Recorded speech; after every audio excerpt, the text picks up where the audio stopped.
પ્રાંતિજ નગરના મુસ્લિમ બિરાદરોએ રમઝાન ઈદની દબદબાભેર કરેલ ઉજવણી.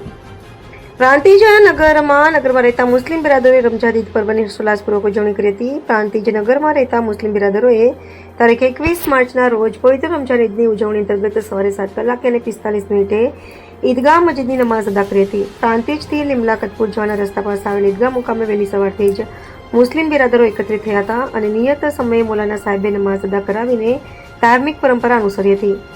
આ ઈદગાહ મસ્જિદે વર્ષમાં 2 વાર નમાઝ અદા કરવામાં આવે છે. ઇસ્લામ ધર્મના સ્થાપક મોહમ્મદ પૈગંબર સાહેબના જન્મદિવસે ઈદે મિલાદુન નબીના પવિત્ર પ્રસંગે તેમજ રમઝાન ઈદના દિવસે વર્ષમાં 2 વાર નમાઝ અદા કરવામાં આવી છે.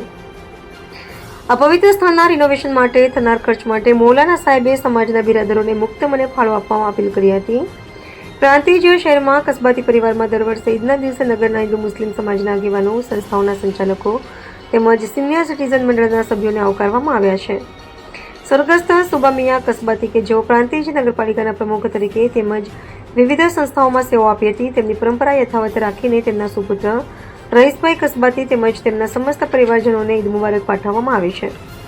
હિન્દુ મુસ્લિમ સમાજમાં એકતા અને ભાઈચારો બરકરાર રહે તે માટે કસ્બાતી પરિવાર હંમેશા પ્રયત્નશીલ રહે છે. પૂર્વ સાંસદ દીપસિંહ રાઠોડ, સિનિયર સિટીઝન મંડળના પ્રમુખ ધનજીભાઈ પટેલ તેમજ તેમની સમસ્ત ટીમના સભ્યો તેમજ નગરના અગ્રણી વેપારીઓ અને આગેવાનોએ રઈસભાઈને ઈદ મુબારક પાઠવ્યા હતા. પ્રાંતિજ નગરમાં કુલ 9 મસ્જિદોનું નિર્માણ થયેલ છે, જેમાં ઈદગાહ, જુમા મસ્જિદ, જંગલી શાહ, મંસૂરી મસ્જિદ, નગીના મસ્જિદ, તૈબા, ઢાલિયા મસ્જિદ, ફૈઝાન મદીના અને ફતેહ ઇસ્લામ મસ્જિદમાં નિયત સમયે ઈદની નમાઝ અદા કરવામાં આવી હતી. રમેશભાઈ મિસ્ત્રી.